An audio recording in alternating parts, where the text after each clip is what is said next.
Labvakar! 2023. gads nolikā būs aizvadīts. Un kad vēl, ja ne vecgada vakarā, mēs varam atskatīties uz aizvadīto gadu, beigt nelielu analīzi un iezīmēt, kādu mēs vēlamies redzēt 2024. gadu. Bet vispirms es vēlos pateikt milzīgu paldies.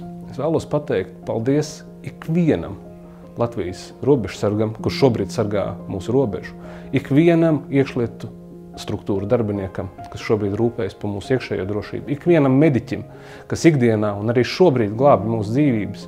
Es vēlos pateikt īpaši paldies ikvienam pedagogam, kurš nereti ir ziedojis lielu daļu savas dzīves un arī zināmā mērā savus nervus, lai izskolotu mūsu nākamos valsts vīrus un valsts sievas, kuri rūpēsies par mūsu valsti, par tās drošību, mieru un attīstību jau pēc 10, 15 vai 20 gadiem.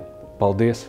Un es aicinu arī jūs, ja jūs pazīstiet kādas profesijas, cilvēks, kur veic īpašu darbu, kas ir svarīgs mūsu valstī kopumā, atrodiet laiku, vai nu piezvaniet, vai aizsūtiet ziņu un pasakiet paldies.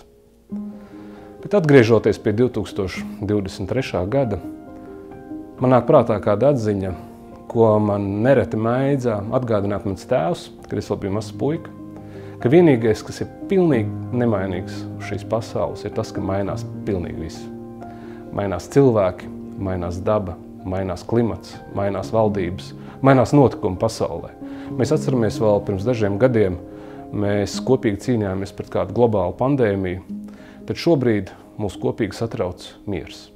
Jo Krievijas izraisītais agresīvais karš Ukrainā mums ir licis aizdomāties par mieru pilnīgi citādā kontekstā, nekā tas vēl bija pirms dažiem gadiem.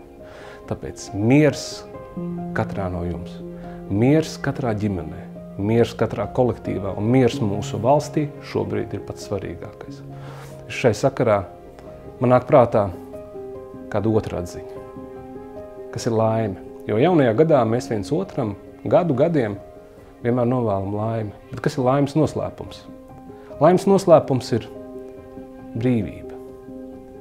Bet kas ir brīvības noslēpums? Brīvības noslēpums ir drosme. Un tāpēc 2024. gadā es katram no jums novēlu mieru, es katram no jums novēlu drosmi. Būt mierīgiem un drosmīgiem. Laimīgu 2024. gadu!